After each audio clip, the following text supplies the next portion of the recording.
Dieu nous a fait sortir pour nous faire entrer dans une bonne vie, dans un pays où coule le lait et le miel, dans la paix, dans la joie, dans la justice, pour savoir qui nous sommes en Christ, pour porter du bon fruit, pour pouvoir mener une vie désintéressée et dire en fait que nous avons aidé d'autres personnes et que parce que nous sommes là, la vie de quelqu'un d'autre s'est améliorée.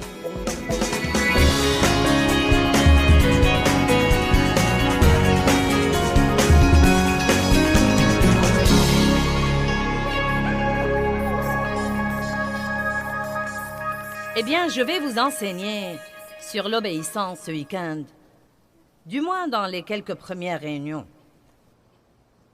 J'ai senti dans mon cœur qu'il était temps d'enseigner sur l'obéissance. J'ai remarqué que quand j'ai dit ça, personne n'a acclamé, mais ça ne me décourage pas le moins du monde. Si j'avais dit « je vais vous enseigner comment vous pouvez avoir un exaucement demain », la salle se serait déchaînée. Mais dans le fond, je vous apprends comment vous aurez un exaucement. Et je vais vous dire des trucs que vous avez peut-être besoin d'écouter plus que vous ne le pensez. Donc, je vais intituler ce message « Obéissez à Dieu et soyez bénis » parce que nous aimons tirer profit de tout et c'est cool. En réalité, quand j'ai enseigné cette série, je l'ai intitulée « Comment être radicalement et outrageusement béni ». Et je n'y ai pas mis le mot « obéissance » car je savais que personne n'allait l'acheter si je le mettais. C'est comme la série que j'avais faite sur la fierté, vous savez. Elle est restée là et je ne comprenais pas pourquoi personne ne l'achetait et Dieu m'a dit « Les gens qui en ont besoin sont trop fiers pour l'acheter. » Donc, nous devons faire attention aux titres que nous mettons sur les trucs, mais je me suis dit que puisque je suis là à Tulsa, je vais m'armer de courage et vous dire franchement que je vais enseigner sur l'obéissance. Amen? Et je sais que tous ceux qui nous regardent chez eux, sur votre ordinateur ou n'importe quoi d'autre, je parie que vous sautez en l'air dans vos maisons en ce moment. Vous êtes comme, vous avez vos blocs-notes devant vous, vous avez vos stylos et vous dites « Oui, Joyce va prêcher sur l'obéissance, je meurs d'envie d'y être. » Je commence par une question. Êtes-vous instruit au-delà de votre niveau d'obéissance?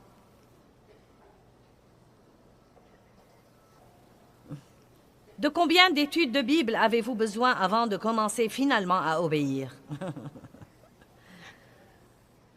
Et c'est en réalité un grand problème dans quelques secteurs du christianisme aujourd'hui. Parce que nous croyons qu'il s'agit de ce que nous savons. Mais ce que vous savez ne vous sert à rien si vous ne le mettez pas en pratique. Je vais répéter, êtes-vous instruit au-delà de votre niveau d'obéissance? Regardons le psaume 119, 17. Fais du bien à ton serviteur pour que je vive et que j'observe ta parole. Maintenant, je vous prie d'écouter ce que dit la Bible amplifiée sur la signification d'observer la parole. Elle dit l'écouter, l'accepter, l'aimer et y obéir. J'aime ça. J'aime la Bible amplifiée parce qu'elle développe les choses et me donne une meilleure compréhension. Quand vous écoutez la parole, vous devez non seulement l'écouter, mais encore l'aimer. L'aimer. Vous devez aimer la parole. Vous devez aimer votre Bible. Vous devez respecter votre Bible. Vous devez prendre soin de votre Bible. Et ensuite, vous devez... Quand vous l'écoutez, vous devez l'accepter. Vous savez, beaucoup de gens écoutent, mais parfois nous l'écoutons et nous pensons à tous les autres que nous connaissons et nous souhaitons qu'ils soient là. Allez, l'avez-vous jamais fait? Quand j'ai dit « je vais enseigner sur l'obéissance », certains ont pensé « si seulement mon adolescent était venu ». Ou bien « bon sang, c'était une réunion à ne pas rater pour mon mari ». Vous voyez, vous devez faire attention à ne pas venir à une réunion comme ça pour passer le temps et pour être là parce que c'est la chose qui a lieu dans la ville ce week-end. Mais vous devez accepter ceci et vous devez l'accepter dans votre vie d'une telle façon que vous vous asseyez là comme une personne affamée qui dit « j'ai vraiment besoin de chaque mot. J'en ai besoin. Et je vais faire ça. Je vais l'écouter. Je vais l'accepter. Je vais l'aimer. Et je vais agir en conséquence. » Maintenant, Il n'y a aucun doute là-dessus. Dieu nous a appelés à une bonne vie. Non, mais je pourrais vous donner des versets et des versets qui disent que Dieu nous a appelés à vivre une bonne vie. Jean 10, 10. Le voleur ne vient que pour tuer, voler et détruire. Je suis venu afin que vous ayez la vie et que vous en jouissiez, et que vous l'ayez abondamment, complètement, jusqu'au débordement. Jean chapitre 17, 13.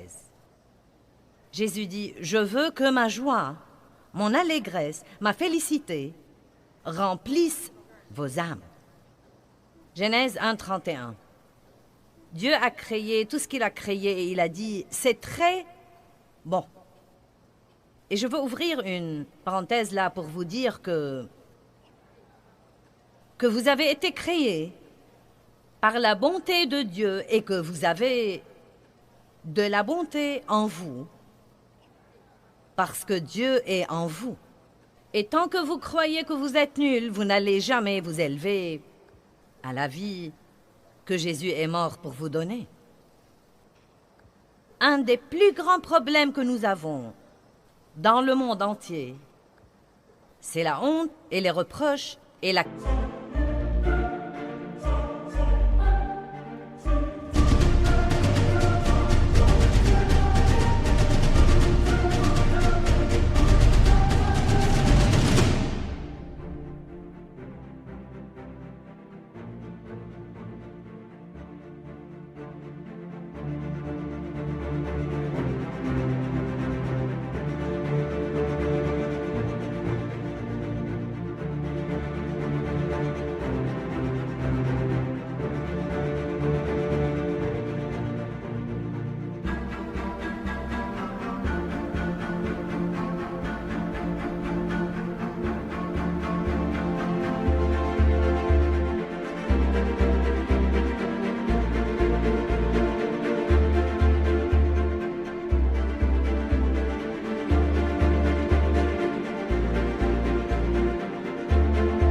culpabilité et la condamnation et la sous-estimation de soi-même et le manque d'assurance. Et tout ceci est enraciné dans les gens qui ne s'aiment pas. Je n'aime pas tout ce que je fais, mais je sais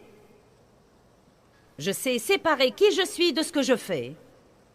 Et j'aime vraiment ma personne. Et cela exaspère les fanatiques quand je dis que j'aime ma personne. D'une manière ou d'une autre, nous croyons que c'est beaucoup plus religieux de se détester et de penser « Eh bien, je ne suis qu'un ver pauvre et malheureux. » J'aime ma personne. J'aime ma personnalité unique. J'aime ma voix unique. J'ai fait la paix avec mes cuisses. J'aime ma personne.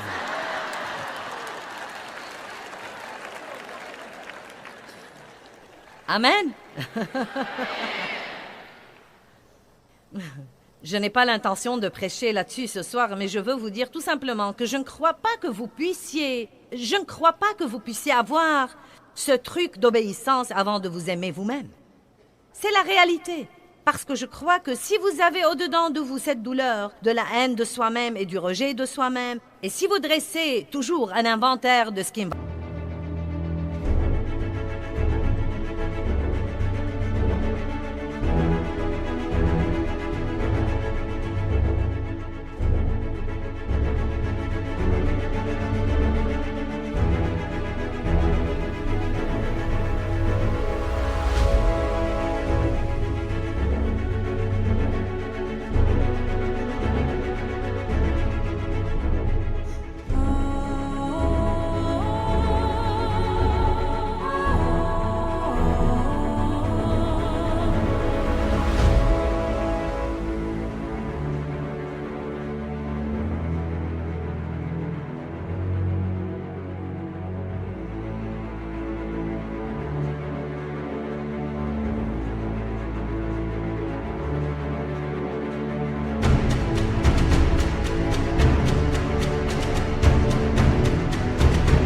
pas chez vous. Je crois que ça va saper votre force et votre énergie et il ne vous restera vraiment rien pour servir Dieu.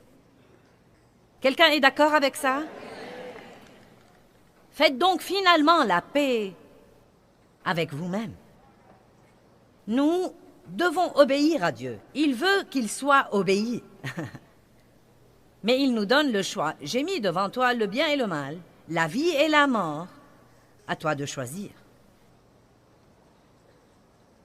Mais l'intention de Dieu a toujours été de nous dire ce que nous devons faire, en espérant que nous le ferons parce que si nous faisons ce qu'il nous dit de faire, nous serons alors capables de vivre cette bonne vie que Jésus est mort pour nous donner.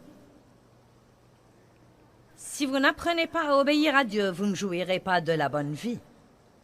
Peut-être que vous y penserez, que vous en parlerez, que vous écouterez des sermons là-dessus et que vous lutterez pour essayer d'y arriver, mais vous ne vivrez jamais vraiment dans ce que les Israélites appelaient la terre promise. Si vous ne commencez pas à obéir à Dieu. Quelqu'un est d'accord sur le fait que nous devons obéir à Dieu? D'accord. Deutéronome 6, 23. Je veux vous montrer quelques versets. Je me demande si ceux qui sont ici... Je devrais peut-être inclure tous ceux qui nous regardent à la télé et inclure ceux qui nous écoutent sur CD.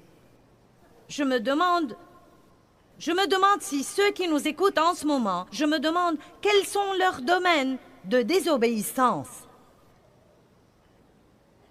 Je me demande quels sont leurs petits renards. Oh, c'est une petite chose. Oh, eh bien, tous les autres le font. Vous n'êtes pas tous les autres. Et, regardez-moi, quand vous vous tiendrez devant Dieu, vous n'allez répondre que de vous-même. Et je crois que nous devons penser qu'un jour viendra où nous nous tiendrons devant le trône de Dieu pour lui rendre compte de nous-mêmes et de notre vie. Dieu ne va pas me demander de Dave. Il ne va pas me demander de ma voisine. Il va me demander de moi-même. Je dois donc arranger et résoudre cette chose entre moi et Dieu. Je crois que nous nous soucions beaucoup trop de ce que font tous les autres, alors que nous devons nous soucier beaucoup plus de ce que nous faisons. Amen. Je m'attends à ce que ce soit calme ce week-end, mais ça va. Vous savez, les pasteurs aiment mieux quand ils ont des acclamations, mais Dave me dit toujours, s'ils sont d'accord, c'est qu'ils le savent déjà. Et s'ils sont vraiment calmes, c'est qu'ils réfléchissent à ce que tu as dit. Amen. Deutéronome 6, 23 jusqu'à 25. Et il nous a fait sortir de là pour nous amener dans le pays qu'il avait juré à nos pères de nous donner. J'aime toute cette idée de les faire sortir pour les faire entrer. Il nous a fait sortir de l'esclavage du péché, non pas pour que nous puissions nous débrouiller dans la vie et vivre malheureux, la tête baissée tout en essayant de survivre jusqu'à ce que nous allions au ciel. Il nous a fait sortir pour nous faire entrer dans une bonne vie, dans un pays où coule le lait et le miel, dans la paix, dans la joie, dans la justice, pour savoir qui nous sommes en Christ, pour porter du bon fruit, pour pouvoir mener une vie désintéressée et dire en fait que nous avons aidé d'autres personnes et que parce que nous sommes là, la vie de quelqu'un d'autre s'est améliorée. Il vous a fait sortir pour vous faire entrer, non pas pour que vous puissiez errer dans le désert et tourner autour des mêmes montagnes toute votre vie. Les Israélites ont passé 40 ans à faire un voyage de 11 jours. Ne copions pas leurs erreurs.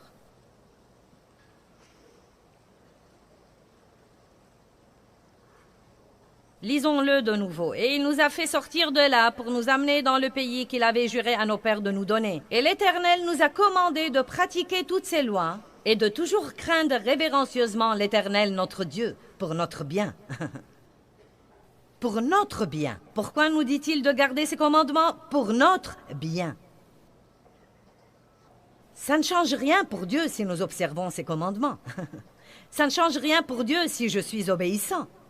Ça ne change rien pour Dieu si je suis désobéissant. Mais ça change tout pour moi si je suis obéissant ou désobéissant.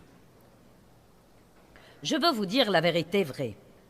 Nous n'avons pas à persuader Dieu de faire quoi que ce soit. Jésus a fait tout ce qu'il devait faire. Tout est disponible pour nous. Et si nous lisons la Bible comme il faut, nous verrons que beaucoup de trucs pour lesquels nous prions sont déjà les nôtres. Nous avons été rachetés, nous avons été libérés du péché. Sa puissance est sur nous et en nous. Nous devons nous approprier dans le présent ce que nous possédons déjà. La seule chose qui nous manque, c'est l'obéissance radicale. Et je vais l'appeler obéissance radicale. En fait, je crois que notre slogan pour ce week-end sera « Sois radical ». Et quand je dis « Sois radical », je ne parle pas d'un genre de frénésie émotionnelle. Mais je parle d'être radical dans l'obéissance. Je dis que si vous êtes la seule personne au travail qui ne transige pas, alors vous êtes radical. Amen. Nous devons donc avoir une obéissance radicale, non pas du genre « débrouillons-nous tout juste et essayons de nous introduire dans le ciel ». Mais essayons d'être le genre qui permet à Dieu de nous oindre de sa puissance et de nous confier ses dons et de nous permettre de luire pour lui comme des étoiles brillantes dans un monde obscur et mourant. Nous devons mener des vies qui amènent les autres à vouloir ce que nous avons. Deutéronome 10, 12 et 13. Maintenant, Israël, que demande de toi l'Éternel, ton Dieu, si ce n'est que tu craignes révérencieusement. Ce mot révérencieusement était dans les derniers versets que nous avons lus. Si ce n'est que tu craignes révérencieusement l'Éternel, ton Dieu, afin de marcher dans toutes ses voies, d'aimer et de servir l'Éternel, ton Dieu. Comprenez cette phrase parce qu'elle va vous prendre quelque part. De toute ta pensée et de tout ton cœur. De toute ta pensée et de tout ton cœur et de tout ton être. Donc, Dieu veut que nous le servions non seulement par nos actions, par notre homme extérieur, mais il veut que nous le servions par notre cœur et notre attitude. Je veux vous parler un peu ce soir de votre vie intérieure et de ce qui se passe au-dedans de vous. Nous pouvons le cacher aux autres, mais nous ne pouvons pas le cacher à Dieu. Et l'homme caché du cœur est vraiment plus important pour Dieu que toute autre chose. Le motif est très important pour Dieu. Quelle que soit la bonne œuvre que nous faisons, si nous la faisons avec un mauvais motif, nous n'aurons pas de récompense. Elle sera consumée par le feu. Pour que tu observes les commandements de l'Éternel et ses statuts que je te commande aujourd'hui pour ton bien. Maintenant, je crois que la vraie obéissance commence dans la vie intérieure. Elle commence dans la pensée. Et je crois que bien trop de chrétiens ont toujours des tas et des tas de pensées puantes.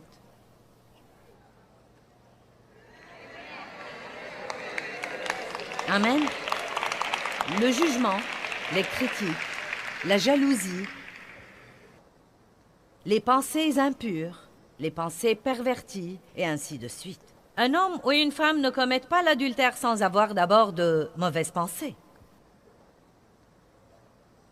Il est très difficile de rester fâché si vous refusez d'avoir de mauvaises pensées. Et pourtant, dans le monde entier, les chrétiens sont fâchés. Je sais que vous ne l'êtes pas, mais honnêtement, certains d'entre vous sont non seulement fâchés, mais encore sont là ce soir avec la personne avec qui ils sont fâchés. Allez, je sais. Autrefois, Dave et moi allions à l'église fâchés tout le temps. Et vous savez, nous faisions le truc d'église. Nous saluons, le Seigneur soit loué, à Dieu soit la gloire, alléluia. Merci Jésus, si heureuse d'être là. Amen, amen, amen. Et nous nous disputions en retournant chez nous. Je me demandais pourquoi les choses ne marchaient pas comme il faut. J'avais eu, comme la plupart des gens, j'avais eu plusieurs moments vraiment mémorables dans ma vie avec Dieu. La plupart de vous pourraient le dire aussi. Le jour où vous avez reçu le Christ, peut-être le jour où vous avez été rempli de l'Esprit. Un de mes moments était quand j'ai compris l'importance de chercher la face de Dieu et non pas sa main. De ne pas chercher Dieu pour ce qu'il pouvait faire pour moi, mais pour qui il est. C'était une chose qui m'a vraiment changé la vie. Je m'en suis rendu compte en un instant, mais il m'a fallu une vie pour l'étudier. Mais un autre moment très, très, très important pour moi, un moment mémorable dans ma vie avec Dieu, était quand j'ai compris des Écritures la véritable importance de la vie intérieure. Et quelle que soit votre apparence, Dieu regarde le vrai moi au-dedans de vous. Et je vais vous dire quelque chose. Si vous gardez vos pensées et vos attitudes juste devant Dieu, vous serez un chrétien obéissant. Vous m'entendez? Vous n'êtes pas aussi heureux que je veux que vous le soyez. Heureux ceux qui ont le cœur pur, car ils verront Dieu. Dieu nous parlera quand nos cœurs seront purs. Nous serons divinement menés. Nous ne vivrons pas dans la confusion. Nous devons commencer par garder notre cœur plus que toute autre chose, car de lui sont les issues de la vie. Nous devons garder notre cœur. Je crois qu'il y a trop de péchés, probablement une liste aussi longue que mon bras et qui va peut-être jusqu'à ma jambe et jusqu'à la porte de derrière.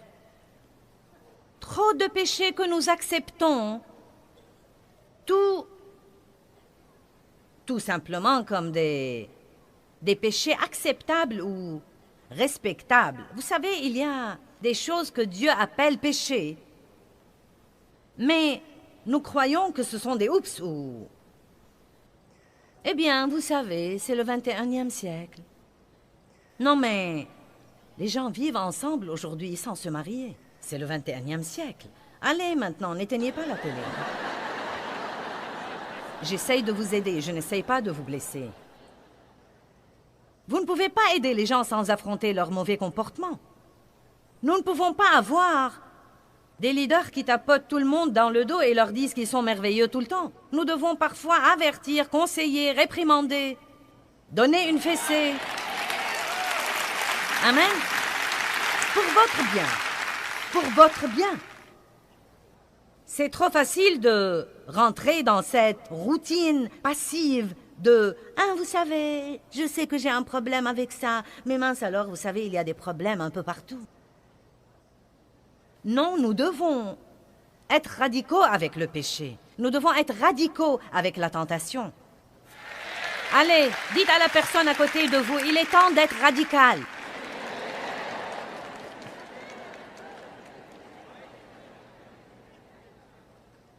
Non, mais, comme je l'ai déjà dit, la liste est extrêmement longue, mais il y a un péché caché particulier dont nous voyons les résultats. À moins que nous n'y soyons exercés, nous ne discernons pas la racine de certains comportements.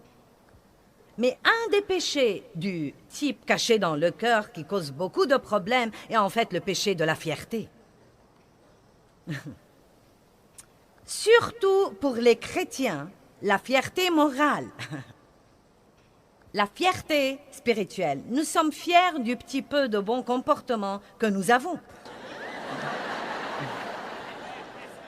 Et cela nous amène à juger les autres dont le comportement n'est pas aussi bon que le nôtre. Amen. Le péché de l'autodroiture est en réalité un des péchés les plus terribles. Je sais que nous avons tous nos propres opinions sur Job et vous savez pourquoi il a eu ses furoncles et toutes ces choses différentes. Je crois que Job était un homme merveilleux, juste, mais je crois qu'il avait une pointe d'autodroiture. Et je crois que Dieu essayait de s'occuper de ceci chez lui pour qu'il puisse le bénir davantage. Plus vous vous approchez de Dieu, plus vous devez comprendre que vous n'êtes rien sans lui et que vous ne pouvez rien faire sans lui. Impossible d'être fier de notre foi. Vous savez, nous sommes des gens de foi. Eh bien, d'où croyez-vous que vous avez eu cette foi? Nous n'avons rien que Dieu ne nous a pas donné. Tout ce que nous avons vient de Dieu. Tous les dons que vous avez viennent de Dieu. Mon don de communication vient de Dieu. Si vous êtes un grand chanteur, votre don vient de Dieu. Vous ne devez pas écouter quelqu'un d'autre chanter et penser « Eh bien, je chante mieux que toi. » Allez maintenant, je prêche bien, ne me huez pas. Je me rappelle qu'avant que Dieu ne me permette d'enseigner comme je le fais maintenant, j'observais les pasteurs à la télé et, oh, j'avais un désir si fort de le faire. Je pensais en les regardant, je pourrais de loin vous surpasser. Pas étonnant que je sois restée tout ce temps à enseigner 25 personnes et Dieu ne me laissait rien faire. Allez! Non, mais si vous êtes à l'église le dimanche matin et que vous pensez « Mince, alors je peux sûrement chanter sous la douche mieux que ce leader d'adoration. » Je ne comprends pas pourquoi on ne m'a pas demandé de monter là. Écoutez vos pensées. Pas besoin d'aller très loin pour comprendre pourquoi Dieu ne vous a pas promu. Dieu ne promeut pas les gens parce qu'ils peuvent faire quelque chose, car c'est lui qui donne des dons à n'importe qui. Il promeut les gens qui ont du caractère et les gens qui ont un cœur juste. Amen. Vous voyez, beaucoup de gens ont des dons qui peuvent les prendre quelque part. Oh non, mais... des étoiles filantes. J'ai peur des personnes comme ça, car je sais qu'ils vont faire... Beaucoup de gens ont un don qui peut les prendre quelque part, mais pas assez de caractère pour les garder là une fois qu'ils arrivent. Si vous croyez que l'échec est une pression, vous devez essayer le succès. Je ne crois pas que vous m'avez comprise. Si vous croyez que l'échec est une pression, vous devez essayer le succès. Vous voulez que tout le monde vous connaisse? Eh bien, ils vont tous avoir des opinions sur vous. Et Dieu va exiger que vous leur pardonniez et que vous les aimiez de toute façon. Amen.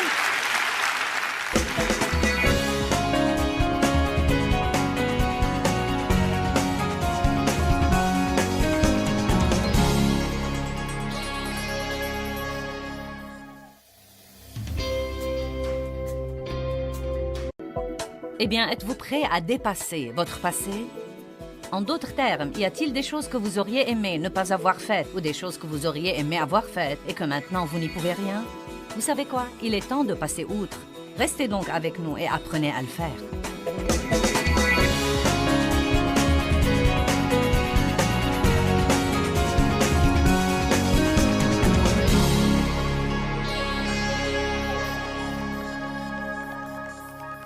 Proverbe 4, 23 dit « Garde ton cœur plus que toute autre chose, car de lui viennent les issues de la vie. » Cela nous donne une responsabilité. Il ne dit pas que quelqu'un d'autre doit garder mon cœur. Il dit « Garde ton cœur plus que toute autre chose. Garde-le maintes et maintes fois, car de ton cœur viennent les issues de la vie. » En d'autres termes, si vous voulez avoir la vie que Jésus est mort pour vous donner, vous devez faire très attention à votre attitude et à vos pensées. Satan cherche à bâtir des forteresses dans nos pensées. C'est un domaine où il domine notre pensée, où il nous trompe par les mauvaises pensées. Nous sommes censés renverser toutes ces forteresses. Nous avons des armes, nous sommes dans une guerre. Nos armes ne sont pas des armes naturelles. Vous ne pouvez pas vaincre l'ennemi en l'étranglant. Vous ne pouvez pas vaincre le diable en le liant, en l'emprisonnant. Toutes les armes efficaces que nous avons contre le diable sont des armes que nous ne pouvons pas voir. Les choses spirituelles sont des choses réelles, mais nous ne pouvons pas les voir. Une de ces armes est la parole de Dieu. Vous ne saurez même pas si le diable vous ment si vous ne connaissez pas la parole. La louange et l'adoration est une arme contre l'ennemi. Et nous devons, j'ai dit hier que nous devons penser moins et remercier plus. En d'autres termes, nous devons être plus reconnaissants et exprimer notre reconnaissance. Mais au lieu de trop penser, nous pensons parfois d'une façon excessive.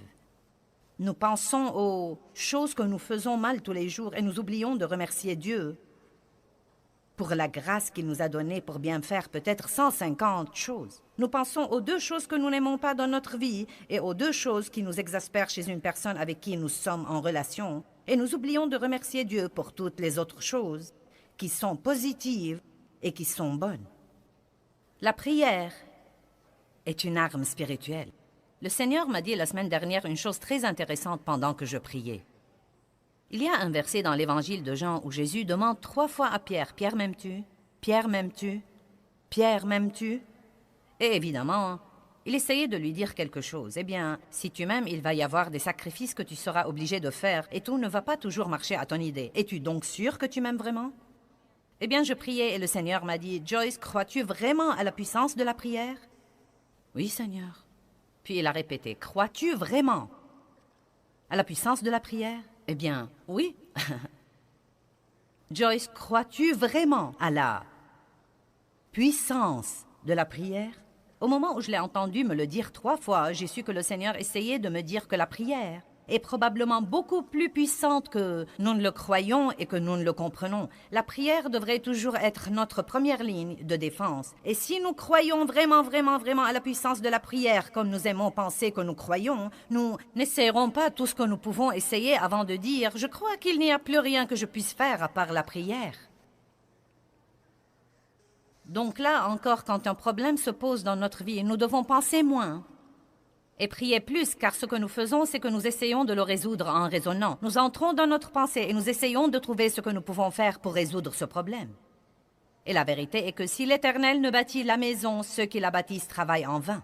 Et donc, quel que soit ce que nous essayons de faire, si nous ne mettons pas Dieu au courant de notre situation par la prière, car la prière ouvre la porte à Dieu pour intervenir et travailler, le diable fera à son idée dans nos vies. L'obéissance est une guerre spirituelle. Soumettez-vous à Dieu, résistez au diable et il fuira. Et là encore, nous pensons trop parfois à ce que Dieu nous dit de faire et nous pouvons nous en dissuader. Nous devons obéir et non pas voter sur ce que Dieu dit. Marcher dans l'amour est une guerre spirituelle. Romains 12, 21 dit que nous surmontons le mal par le bien. Quand le diable vous attaque, une des choses les plus puissantes que vous puissiez faire, c'est d'être gentil avec les autres. J'ai dit, quand le diable vient et vous attaque, une des choses les plus puissantes que vous puissiez faire, c'est de faire du bien envers les autres. Laissez-moi répéter. Quand le diable vous attaque, une des choses les plus puissantes que vous puissiez faire, c'est de faire du bien exprès envers les autres. Vous n'en aurez peut-être pas envie, mais vous pouvez le faire exprès. Aussi, passer du temps avec Dieu est une guerre spirituelle. Si vous marchez en présence de Dieu et que vous avez vraiment cette présence de Dieu sur vous, tout autour de vous et avec vous à tout moment, le diable ne saura pas quoi faire de vous. J'ai clôturé l'enseignement de la nuit dernière en disant qu'une pensée trompée engendre une vie trompée. Et mon message aujourd'hui est intitulé « Pensez à vos pensées ». Certains gens s'en fichent de leurs pensées. Vous devez penser à vos pensées. Si vous vous sentez déprimé, pensez à quoi vous avez pensé et dans un peu de temps, vous comprendrez pourquoi vous êtes démoralisé de cette façon. Si vous êtes troublé, pensez à ce que vous avez pensé parce que vous pouvez soit vous troubler, soit vous rendre heureux. Vous pouvez soit avoir une bonne journée, soit avoir une mauvaise journée à cause de vos pensées. Ne me regardez pas comme si vous ne saviez pas de quoi je parle. J'ai dit, vous pouvez soit être en bonne humeur, soit être de mauvaise humeur à cause de vos pensées. Vous pouvez soit vous rendre malheureux à cause de vos pensées, soit vous vous remontez le moral à cause de vos pensées. Le diable veut que nous croyions que nous sommes dans un piège et que nous n'y pouvons rien, mais je vous apporte la bonne nouvelle comme quoi il y a quelque chose que vous pouvez faire. Il y a quelque chose que vous pouvez faire au sujet de votre niveau de joie et au sujet de votre niveau de paix. Quelque chose que vous ne pouvez pas faire au sujet du diable et que vous pouvez faire pour avoir une meilleure vie. Et tout cela commence dans votre pensée. La pensée est le champ de bataille. Et si vous n'apprenez pas à penser comme il faut, le diable contrôlera votre vie.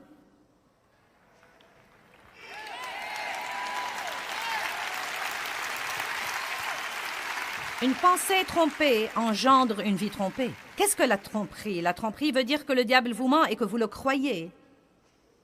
Ou que l'ennemi qui travaille par une autre personne vous ment et que vous le croyez. Amen? Vous ne devez pas être trompé. En fait, la Bible nous dit, dans Matthieu 24, 4, « Prenez garde que personne ne vous trompe et ne vous égare. » C'est à nous de veiller à ne pas être trompés. Là encore, si vous ne connaissez pas la parole, vous ne saurez pas que vous êtes trompés. Mon père a abusé de moi sexuellement dans mon enfance pendant de nombreuses années, et donc, le diable a bâti beaucoup de forteresses dans ma pensée. Eh bien, tu auras toujours une vie inférieure, car tu es maintenant une marchandise sale et usagée.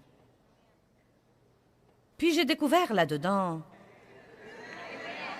que mon avenir n'est censé rien avoir avec mon passé. N'est-ce pas une bonne nouvelle? J'ai découvert qu'il n'est jamais trop tard pour un nouveau commencement. Jamais trop vieux pour prendre un nouveau départ. Qu'on n'a jamais trop de problèmes pour arriver à avoir une bonne vie. Mais avant de savoir ce qu'il y avait là-dedans, je ne savais pas que je croyais un mensonge. Vous devez connaître la parole de Dieu. Dans Genèse chapitre 3, 1 à 6, nous voyons qu'Ève a été trompée par les mensonges de Satan. Quand le diable veut un accès à votre vie, il commence à dire à votre pensée des choses qui ne sont pas vraies. De petites suggestions. Parfois, elles n'ont même peut-être pas l'aspect d'un mensonge. Elles sont juste une petite déformation de la vérité. Et c'est toujours en fait un mensonge. Mais nous ne nous rendons pas compte parfois que ces choses-là sont des mensonges. Vous voyez, que lui a-t-il dit? Eh bien, Dieu vous a-t-il réellement dit? Le ton même de la voix, mais un point d'interrogation. Pourquoi Dieu a dit que vous ne pouviez pas avoir ça? Qu'essaye Dieu de vous refuser? Qu'y a-t-il là-dedans qui serait très amusant et dont Dieu essaye de vous priver? Peut-être que si vous faites ça, il y aura quelque chose que vous pouvez avoir ou que vous pouvez savoir et que vous ne savez pas. Savez-vous qu'a fait Ève? Elle a pensé aux paroles du diable. Et je crois qu'au début, Ève savait dans son cœur que c'était mauvais, car la première chose qu'elle a dite était « Oh non !» Dieu a dit que nous ne pouvions pas faire ça. Et il a joué avec sa pensée, et elle a ensuite commencé à bien penser à ce qu'il disait. Et cela avait l'air raisonnable. Puis-je vous dire quelque chose? La foi est déraisonnable parfois. Ce que Dieu nous demande ou nous mène à faire est très déraisonnable parfois. Parfois, ce que Dieu nous demande de faire n'est pas toujours ou il n'est même pas normalement logique. C'est pourquoi nous devons penser avec la pensée de l'esprit et non pas penser avec la pensée de la chair. Et là encore, parfois, vous pensez à l'excès alors que vous devez demander à votre cœur. Arrêtez de vivre par le raisonnement et demandez à votre cœur si vous voulez avoir des réponses justes sur ce que vous devez faire. Peut-être que Dieu veut que vous quittiez un travail et allez en trouver un autre, car ce travail est très exigeant et qu'il vous vole votre famille, et vous vole votre santé, et vous vole votre vie spirituelle. Et peut-être que Dieu vous dit de le quitter et d'aller chercher et en trouver un autre, mais votre pensée entre en action. Et ça alors? Et si? Et ça alors? Et si? Et ça alors? Et si? Et donc, que faisons-nous? Nous passons notre vie à nous occuper de nous-mêmes et nous sommes gênés au-dedans de nous parce que nous n'obéissons pas au Saint-Esprit de Dieu.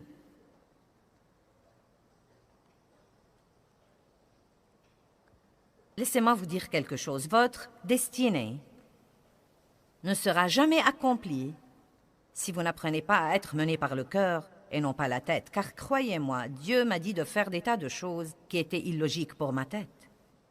Et beaucoup de ce que Dieu vous dit de faire n'aura aucun sens pour vos amis. Et ils vous diront que ça n'a aucun sens. Ça n'a aucun sens, ça n'a aucun sens. Eh bien, ce n'est même pas raisonnable, ce n'est même pas logique. Vous savez quoi? La sagesse du monde n'est pas la voix de Dieu. Ouvrez avec moi à 1 Corinthiens 3, verset 18. Et je ne suggère pas que nous devons tous sortir et voir à quel point nous pouvons être stupides, mais je vous dis que vous devez suivre votre cœur et non pas votre tête. 1 Corinthiens 3, 18 à 20.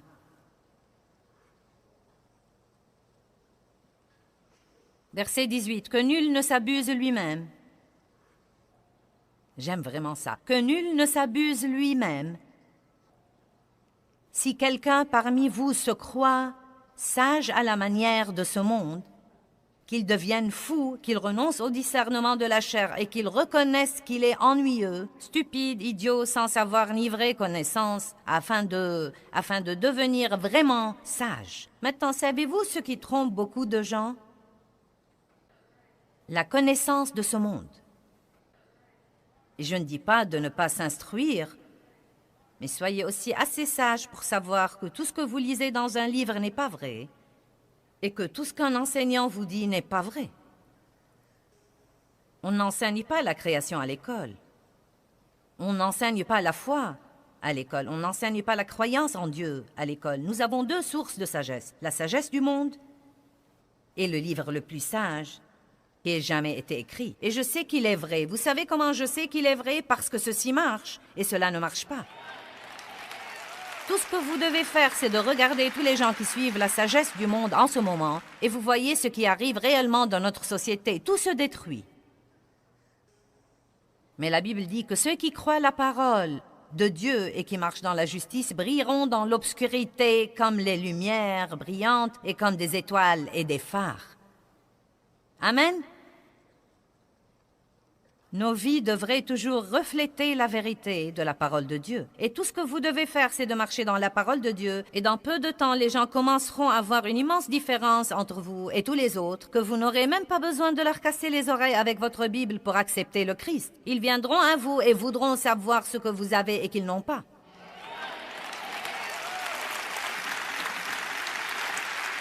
Et là encore, je ne critique pas l'instruction, car l'instruction est merveilleuse, mais je dis qu'il y a un discernement et une sagesse qui la dépassent de loin.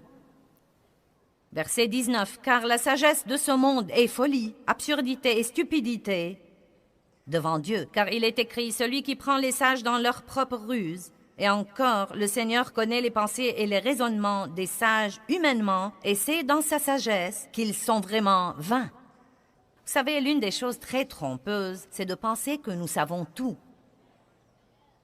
De penser que nous savons tout. Par exemple, aujourd'hui, quand vous avez appris que j'allais enseigner sur le champ de bataille de la pensée, vous avez dit « Oh, j'ai déjà lu ce livre-là. » Mais vous savez quoi? Tout ceci est signe que vous pensez déjà que vous savez tout et qu'il ne vous reste rien à apprendre là-dessus. Nous devons nous rendre compte, j'ai besoin de ça. J'ai besoin de ça. J'ai besoin de ça. Parle-moi, Joyce. Parle-moi, Seigneur. Parle-moi. J'ai besoin de ça et de cette aide-là. Vous savez, nous devons toujours être ouverts à ce que Dieu veut nous enseigner. Amen. Je vous prie d'ouvrir avec moi à Romains 12.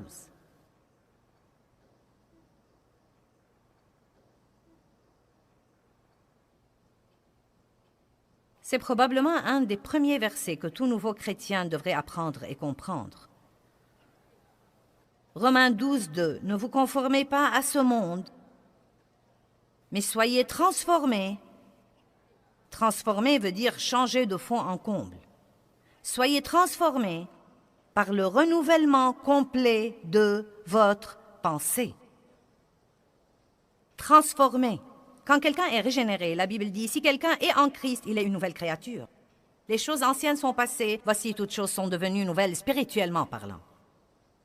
Votre homme spirituel est maintenant tout nouveau et Dieu a un plan extraordinaire pour votre vie. Mais vous savez quoi? Bien que vous soyez régénéré et bien que vous alliez au ciel et bien que Dieu ait un bon plan pour votre vie, et bien que vous puissiez prospérer et vous puissiez réussir et avoir la grâce et avoir tant de bonnes choses qui vous sont réservées, si vous ne renouvelez pas votre pensée selon la parole de Dieu, si vous n'apprenez pas à penser d'une façon différente, vous ne profiterez de rien de tout ce qui vous appartient. Cela ressemble à quelqu'un qui a $1 million à la banque et qui vit dans la pauvreté, soit parce qu'il ignore qu'il l'a, soit parce qu'il ne sait pas comment le retirer. Vous devez renouveler votre pensée.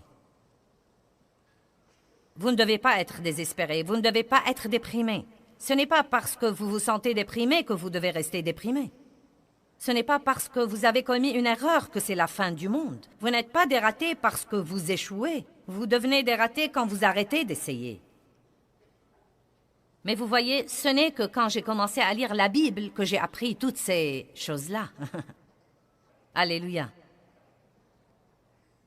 Ne vous conformez pas à ce monde, ne pensez pas comme le monde, n'agissez pas comme le monde, ne désirez pas ce que le monde désire, mais soyez transformés, complètement changés. Vous savez qu'une chenille se transforme en un beau papillon. C'est la meilleure analogie que nous puissions donner. Qui dirait jamais avoir un beau papillon qu'il puisse venir d'une chenille? Et beaucoup d'entre vous, comme moi, étaient des chenilles et deviennent des papillons. Mais il faut une transformation. Il faut un changement intérieur. Quelque chose doit se produire à l'intérieur de vous avant qu'il ne se manifeste à l'extérieur de vous. Aussi sauvés que vous soyez, si vous pensez toujours comme des pécheurs, vous n'aurez jamais une bonne vie. Soyez transformés par le renouvellement complet de votre pensée. Pensez différemment à propos de votre argent. Les pécheurs ne pensent pas à donner leur argent. Vous devez penser comme des croyants. Levez-vous tous les jours et pensez exprès, comment pourrais-je être une bénédiction à quelqu'un d'autre? Eh bien, croyez-moi, je ne pensais pas comme ça autrefois. Je pensais comment je pourrais amener tout le monde à faire ma volonté toute la journée. Mais j'ai eu un changement de pensée, et parce que j'ai eu ce changement, j'ai eu un changement de vie. Maintenant, je pense exprès que tout le monde dise exprès. La bonne nouvelle que j'essaye de vous apporter, c'est que vous n'êtes pas obligé de penser et de méditer et de tourner et de tourner et de retourner tout ce qui vous passe par l'esprit. Si vous connaissez la parole, quand une pensée destructive pour votre vie vous passe par l'esprit, vous le saurez sûrement, vous rejetterez cette pensée et vous pourrez ensuite penser à une bonne chose exprès, et quand vous faites ça, il produira du bon fruit dans votre vie. Avant que je n'apprenne ça, je me réveillais et j'ignorais que je pouvais choisir mes pensées, et donc le diable venait et me remplissait l'esprit de pensées égocentriques et égoïstes. Il y avait des jours où je m'allongeais sur mon lit et où je me fâchais contre tout le monde avant même de sortir du lit. Allez, vous savez exactement à quoi je pensais. Je pensais à tout ce que Dave a fait hier et que je n'ai pas aimé, et à tout ce qu'il allait faire aujourd'hui et que je ne vais pas aimer. Et j'avais déjà tout planifié pour que quand il le fera, je saurai ce que j'allais lui dire. Nous avons eu 5 querelles avant même que je ne pose mes pieds sur le plancher. Et j'étais vexée avant même de me lever. Vous pouvez vous vexer émotionnellement. Vous pouvez vous attirer des douleurs physiques à cause de vos propres pensées. Alléluia. Oh, quel changement de vie que de se réveiller le matin maintenant. Et la première chose que je dis, merci Seigneur pour ce jour. Merci Dieu pour m'avoir permis de jouir de ce jour que tu m'as donné. Merci pour ma famille et mes enfants. Merci pour m'avoir permis d'être dans le ministère. Montre-moi les moyens dont je peux être une bénédiction aux autres aujourd'hui. Quel changement! Quelle transformation! Ne vous conformez pas à ce monde, mais soyez transformés par le renouvellement complet de votre pensée. Vous savez quoi? Je suis heureuse maintenant. Je suis heureuse. Et je me rappelle quand j'ai été victime d'abus sexuels et quand j'ai eu un mauvais mariage qui était destructif aussi. Je disais au Seigneur quand je priais la nuit, « Dieu, je voudrais vraiment être une femme heureuse un jour. » Car j'ai été si malheureuse. J'ai été si malheureuse toute ma vie. J'ai vécu dans la crainte et le souci et le tourment et la condamnation et la culpabilité. Je ne pouvais pas jouir de quoi que ce soit et je priais en disant « Dieu, je veux vraiment être heureuse un jour. » Et j'ai le plaisir de vous annoncer que je suis heureuse aujourd'hui.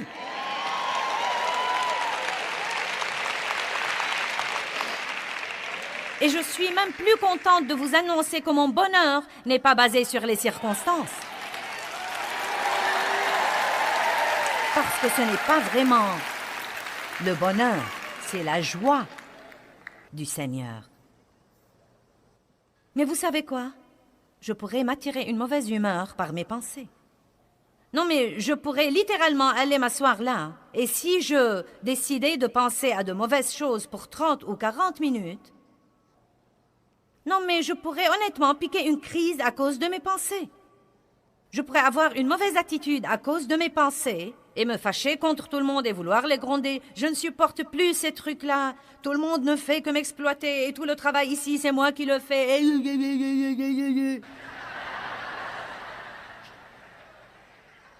Écoutez-moi, vous pouvez vous aider vous-même. Certains d'entre vous ne devraient plus avoir les mauvais jours qu'ils avaient. Vous n'êtes pas obligé de passer vos jours dans la dépression et le désespoir et l'amertume et le ressentiment.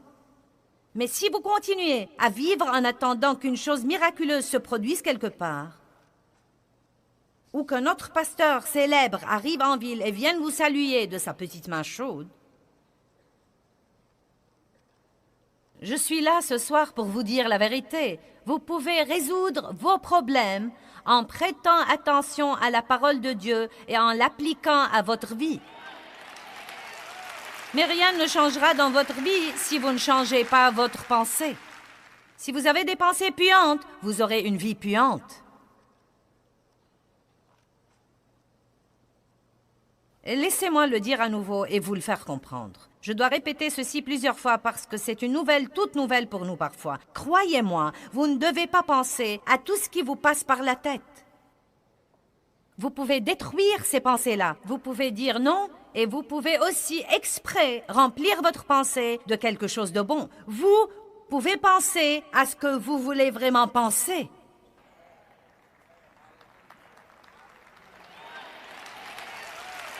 J'ai entendu une demoiselle là-haut dire « Vous savez quoi, j'aime ça, car c'était exactement ma réaction la première fois qu'on a commencé à me dire ça, car je ne le savais pas. » Est-ce que vous pouvez imaginer la condition de la vie des gens dans le monde aujourd'hui qui ne savent pas ça?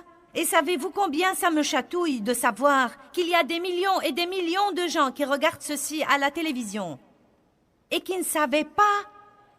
Ils ne savaient pas avant de regarder cette émission qu'ils ne sont pas obligés de penser à tout ce qui leur passe par la tête. N'est-ce pas passionnant? C'est une bonne nouvelle.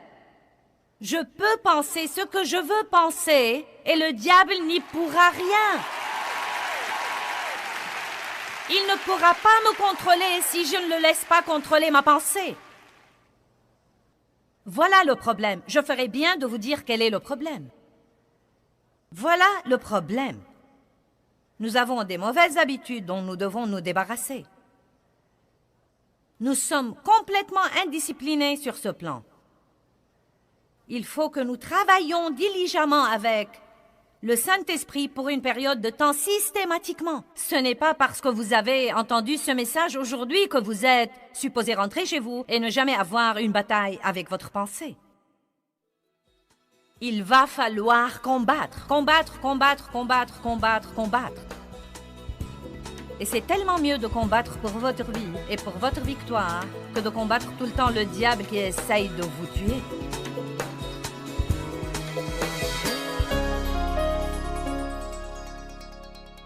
J'avais pendant une grande partie de ma vie ce que j'ai appris à appeler une pensée puante. Et à cause de cela, je disais très souvent « Eh bien, ma vie pue ». Si vous n'aimez pas l'aspect que prennent les choses dans votre vie, vous devez peut-être, vous aussi, changer votre pensée.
khắp phương trời vẫn nhớ tới quê hương.